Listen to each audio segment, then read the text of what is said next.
as you'll see here, like all these motorcycles are just going to pass this entire line of cars in the center of the road, which I don't know what the crash statistics are of this country, but it has to be pretty bad.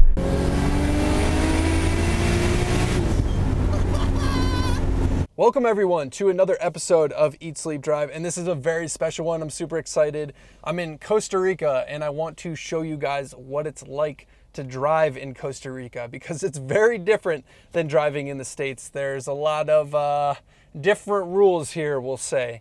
Fabulous country, beautiful, wonderful people. I've absolutely loved my stay here the past 7 days in Costa Rica. I've been driving all over, city, suburbs, country, middle of nowhere, tourist areas, and it's been a lot of fun. I probably consider myself more of an aggressive driver in the States, and I tend to fit in fairly well here. It is definitely an aggressive driving culture, but what we're going to do here is take this car. I have a Suzuki Jimny for a spin. I'm going to try and, hopefully we'll see some of the things that I've observed throughout my time here. And, I'll give you some stories. I'm sure we'll encounter something along the way because driving in Costa Rica is an adventure in itself. And I by no means, this is not a knock on the culture or the people here. Like, it's just how it is. This is just an observation of what it's like to drive in Costa Rica. Now, the first thing that I need to talk to you guys about is what we just went over, which in the US we would call a speed bump, right? The locals call them muertos here, which actually, if you're good at Spanish, unlike I'm not good at Spanish, but from what I've been told, it means dead person or corpse. So you're driving over a corpse. That's what they call their speed bumps. Let's pop on the highway here because I want to show you guys all over the place. I want to show you definitely what it's like to drive on the highway because there's some interesting things on the highway. First of them being, now this is an entrance ramp to the highway, but there's a bus stop. We will see a bus stop on the highway. I don't know why they do that here. I don't know how people get to the said bus stop, but they get there somehow, and it's pretty crazy and dangerous because you will have buses pulling over, huge differential in speed, of course, when they try and get back on the highway. Yeah, I don't understand that one. It is interesting, though. So one of the other things that you'll notice immediately when you drive in Costa Rica is that the speed limits really don't mean anything because people kind of just go whatever speed they want. It's really more of just a suggestion. Now, we have a little bit of congestion here, but I can assure you that there are going to be some angry people behind me that want to go very, very fast. It's not to the point like, I think the speed limit's like 80 or 90 kilometers an hour, which is less than 60 miles an hour. So it's not fast, but you have to understand there's a gentleman on his motorcycle passing in the median. There's a lot of stuff going on. So it's kind of good that the speed limit is lower and people go faster than it, but it's still not like super fast. Like people don't really go 80 here, but if the speed limit's 50, they're gonna be going 70 easily. And the first case in point here is this gentleman in this motorcycle. Lane splitting is very much legal here, and more so than even legal is just like part of the culture or part of how you get around. You'll see this on the back roads.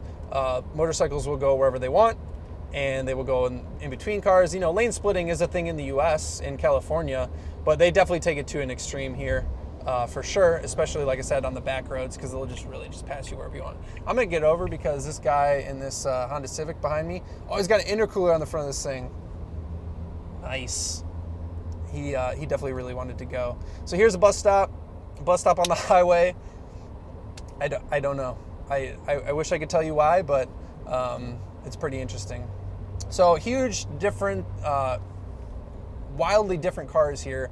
You have very expensive cars. I passed a Maserati dealership, and then you obviously have like some pretty less than stellar cars. Like, there's poverty's pretty serious here. So you're either like super rich or pretty poor here. There's not too much of a middle class from what I've told. And there's clearly a car struggling up here to go along. So that kind of just goes with that. I'm being cut off. It's not really being cut off. That's just what they do here. That guy used a turn signal. That's something I haven't really seen too much of, but he used a turn signal. Let's get off here.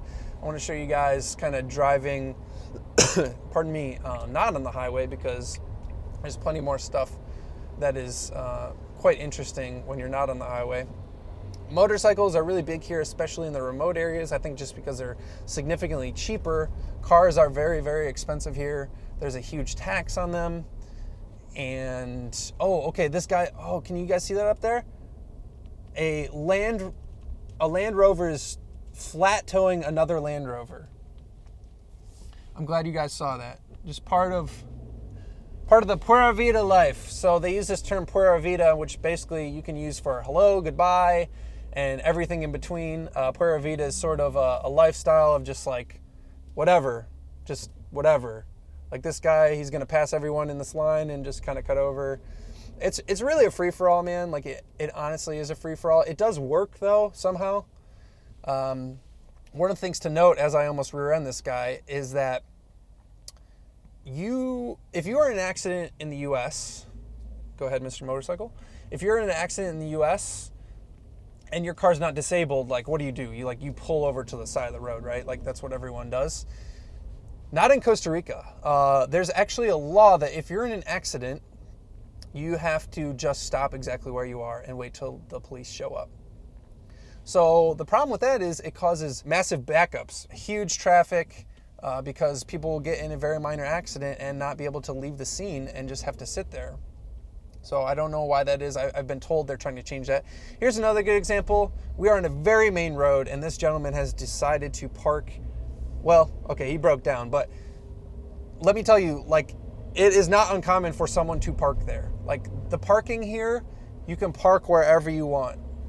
There's no meters. There's no parking meters. There's really no parking lots. Like, you just, like, I mean, there are parking lots, but you just kind of, if you want to park on the other side of the road facing that direction, you can do that. Like, it's really not a problem here. No one cares. There's zero parking enforcement that I've seen. And honestly, I've seen very few police. The police I have seen, there are two types. The regular, like, safety type style police, and then you have the parking police. As I mentioned before, if you get in an accident, you have to wait until the police show up to file a report. There is a form of police here that is strictly their job to just, from what I understand, to drive around and go to accident scenes to file reports. They don't have any other, like, jurisdiction or whatever you want to call it to be able to, like, do any other police style activities. So that's pretty interesting. One thing, hopefully we can see it here. What if I slow down, will they do it? If someone's coming, like, perpendicular, okay, he didn't do it. Most people in this black Mercedes scenario, he's trying to turn left, okay? Most people, when, in the US, you would wait till both directions are clear and then you would go.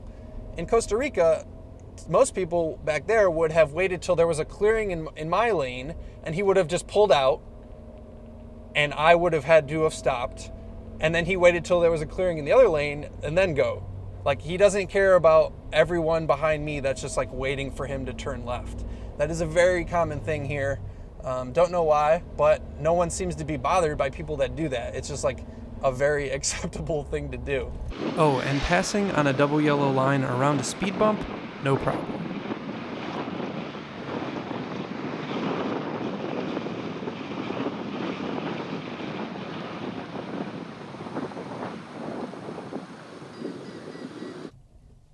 All right, let's get turned around here and try and not cause an accident.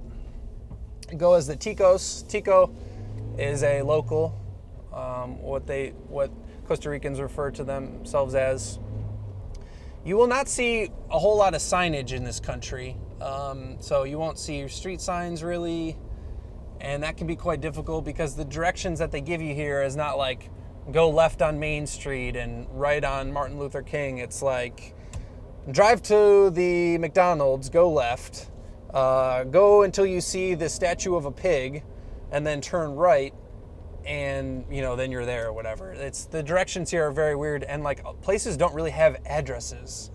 The addresses are very, very different than that of the US. It's not, like 123 Main Street. It's like, once again, it's all a description of where you are and how to get there. So that's pretty different. Another big thing that I haven't talked about yet is gas stations. Gas stations are full service, so which is nice, I guess. You go to the gas station, they come over to your pump, fill you up, and then like the guy even yesterday checked my tires, filled up my tires, clean the windshield and all that stuff. My understanding is it's not customary to tip in Costa Rica. Excuse me, even in like restaurants and stuff like that. But if you have exceptional service, you can tip. The guy noticed that I had a low tire, filled up my tire, so I was happy to tip him, and he was very, very appreciative of that. So it's a pretty cool thing that's full service gas, but you can't pump your own gas. So what else can we talk about? I mean, guys, that's pretty much it. It's if you have the opportunity to go on vacation and drive in Costa Rica, you can certainly take a bus to all the touristy areas, and they will take care of everything. If you're intimidating by, large amounts of aggressive drivers, then I would say don't drive in Costa Rica. But if you can kind of hold your own in places like New York City, you'll be fine here. It's a lot of fun. I don't know if these people are crossing. I don't think so.